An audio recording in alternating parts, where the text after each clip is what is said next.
Here with quarterback of the Cincinnati Bengals, Joe Burrow. I've been waiting a long time to meet you. Can you confirm that you're not an AI version of yourself? I can. You can. Yeah. It's you. It's is really me. you, the emergency punter Something like that. of the Bengals. Okay, we're going to have a lot of fun. I'm not going to ask you any tough questions. Let's start with the mini fridge. Okay. Renovations, locker room, take me into the fridge. What's in it? Protein shakes, snacks, What kind of snacks? oatmeal balls. Homemade? Mm-hmm. What, that you made? No, chef. Got it. Oatmeal Yeah. balls, I love that. Do you think that some of the contract stuff with Jamar is about like it's getting held up with the mini fridge thing? Because he doesn't seem very happy that he doesn't have one. Might as well throw one in there. It couldn't hurt. Couldn't we get have your chef whip up some oatmeal balls for him and can make do it that. happen? Yeah. Okay, you're out there today. I thought you had an incredible practice. You said it was just okay. What do you mean? I mean, there's always room to grow and improve. A couple days ago was better. I mean, there's always room to improve. So, unless it's perfect, it's not great, I would say. Is there something specific you're thinking of as far as improvement? Because I was watching gorgeous touchdown to Trent Irwin. Your accuracy, your deep ball, the chemistry, timing looked great. Yeah, I mean, we scored on 2 of 4 drives. Obviously, you'd rather score on 4 of 4. Didn't quite spin it on all the throws the way that I wanted to. Our operation pre-snap was pretty good. Could have been better. It was a good day of work. A good day at work. Now it's over. And now what does Joe Burrow do? Shower, cold tubs, eat dinner, and go to meetings. That's what camp's all about. And that's what it's about. And then there's the preseason. I talked to your coach. He says he has every intention that you will play. Mm-hmm. How do you feel about that? I'm excited about that. That's something I haven't really got to do yet. And I think that'll be good for us to get those reps, those game reps, for me to maybe not get hit again before live action. So I think that'll kind of help with our early season struggles last couple of years. If you had it your way, you get to pick, what does your preseason action look like? Hopefully one drive, score a touchdown, and get out of there. Okay, I love that. And you got Tampa coming up, which is amazing.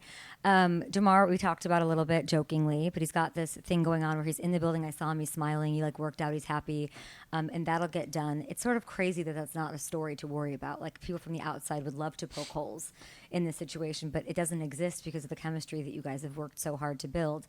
Is there another level to you two that we haven't seen yet? Like, I was thinking, what does it matter if he's not out there for any of the preseason into week 1? Sure, new OC, Gasecki, new pieces, but you guys are so locked in and in lockstep. Is there a level I have not seen you and Chase get to? Yeah, I would say so. I would also say him not being out there right now is great for our younger guys to, we know what Jamar's going to do on the field when he comes back, the chemistry that we have, but a lot of the guys that we're getting reps with right now, we don't have those reps invested like me and Jamar do, so it's nice to build that chemistry, create that dialogue with those guys, and for those guys to continue to grow and improve, and it's been fun to watch. I don't want to single anybody out, but let's give some love to somebody who you're really watching crush it right now. I thought Andre has had a great camp. Chuck has had a great couple weeks. It's been really exciting to see those 2 guys in year 2 grow and improve the way that they have. They're going to have big years for us. Trent Irwin's always Mr. Reliable. He's had a great camp. Shed Jackson, he's really coming along. So a lot of our young guys are really taking the next step in their development, and that's always fun to be a part of. I've been such a fan of you for such a long time. It's truly incredible to finally be sitting here with you, seriously. And it's sort of, I don't know how to explain it, it broke my heart a little bit when I heard you on Part of My Take say, people forget about you when you're injured. It's obviously super true, but I didn't forget. You led the league in completion percentage, yards per attempt. You went to back-to-back AFC championship games. A lot of people didn't forget, but I was so curious listening to that and kind of the way you said it. How has the injury, the time away, how has it impacted you? I mean, when you're coming back from injury, it's obviously, you build your life around football and being out there and playing well and winning games. And you work so hard for it, and then it's taken away from you, and you can't do that. And so you kind of go through a dark time there for a little bit, especially when you have to watch your guys go out there and play without you. But it really gave me the opportunity to, like it always does, this is what, if you get hurt during the season, you just start your off season a little faster, and this wasn't like my knee. I wasn't incapacitated for 6 to 8 weeks. I was able to get back working out pretty quickly, and so I think I really have a leg up on everybody this year. I had 10 to 12 extra weeks of off season, which I think has really paid off body wise, and it was a tough time mentally, but those kind of things you go through. It seems like it's motivating every second of your life right now to not be forgotten. Is that true? I wouldn't say. I would say that kind of motivation can only get you so far. I think I've proven enough in this league, whether people choose to believe that or not. I'm comfortable with the things that I've done so far, and so I'm not really externally motivated at this point. I'm more intrinsically motivated, and I think that's kind of what you have to morph into as you start to get older and become more of a veteran in this league. That's the external, I'm going to show that guy motivation that gets you so far. That maybe got me to my second year, and then after that you kind of start to grow and evolve. So it comes from within. Yeah. I love that. I caught up with T too. He was in the hallway, and I was just like, man, they're so happy. There's such buy-in. We don't. It's a business. The future. I know you guys don't talk about it. I was talking to your coach earlier about who should get credit for the fact that there is this buy-in. There isn't this like, I want targets. I want my deal. I'm the holding out. Like all of this. Everybody's bought in. Who should get credit for that? I think it's a collaborative effort, but Zach kind of spearheads it. He makes the culture.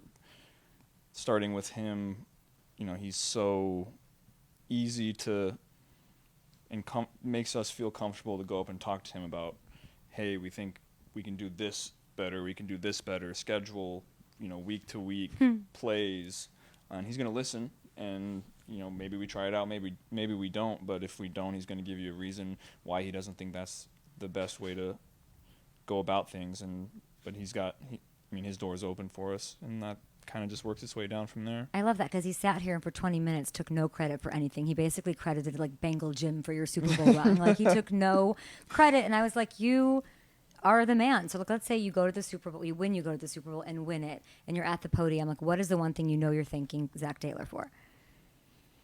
I couldn't have asked for a better coach to come into this league. He really empowers the quarterback to go out and make the offense his own. I felt comfortable doing that from day one. And he's never going to yell at you for making a check. He's going to ask you why and then explain maybe this would be better, and then you grow and you learn from there. But you're not scared to go out and make mistakes. And, when you're a young quarterback, that's the biggest thing, I think, to grow and learn from each rep. He's competitive as hell, too, and a quarterback. Yeah, definitely. Okay, so somebody today, several people actually said, oh, you've never met Joe Burrow? And I'm like, no, I'm so excited to meet him. And they're like, oh, but you never met the old Joe Burrow. What do you make of that? I don't know. What does that mean? I'm asking, is there another, even Orlando Brown sat here and said he's opening up more. Obviously, people will look at your hair or like whatever, you being a little more in front of the camera, wanting to build your brand a little. How would you describe the change? I don't know. I just, I've never taken life too seriously. I think you just do things that make you happy and not really care what anybody thinks. I just am living life, working hard. I love football, so I'm going to work really hard at that, but I love my friends. I'm going to spend time with them, and when you have 12 longer weeks of off season, you have to go find some more things to do as one does in the off season. So I think a lot of people saw that. But yeah, you're growing and learning and evolving, as a player, but as a person, you're here too. And so that's the process that I'm on right now. So are you evolving? How would you describe it? Growing, or are you the same Joe Burrow? You're different every year. I think everybody realizes that. And if you're not, then what are you doing, really? I think you're the same person at your core, but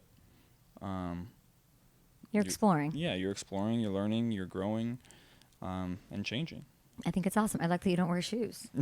Yeah, I usually wear. I definitely wear shoes. Don't you wear one? Are you still doing the inside out thing at least, since you've changed the hair? Yeah, I'm still doing the inside out thing.